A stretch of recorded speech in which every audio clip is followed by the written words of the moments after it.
Today's 2-minute thoughts. Don't play the victim. What do I mean by that?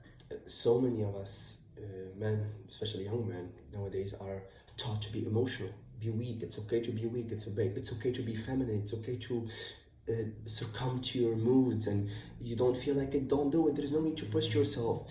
This is a feminine trait. You need to understand that as a man, you need to have more masculine energy. You need to have more masculine traits.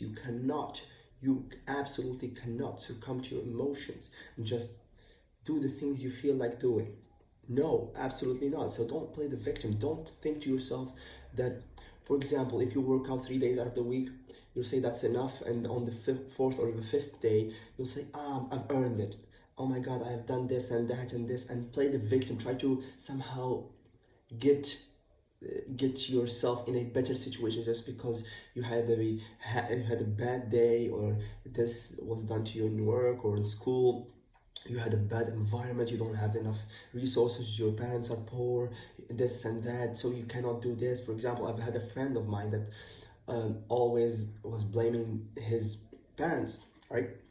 They weren't that wealthy, but they were middle class. So he was always blaming his parents for not buying him a car. I don't have these parents. Instead of just taking responsibility, take extreme ownership, as Jocko Willink says, extreme ownership in everything that comes to you, in everything that comes to your life, take extreme ownership of it, and then distill it, or rather separate it into things you can control, things you cannot control.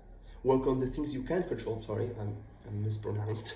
Things you can control. Just forget about the things you cannot control. Take extreme ownership and responsibility of everything in your life, right? Don't ever say that this was done by my father or my mother.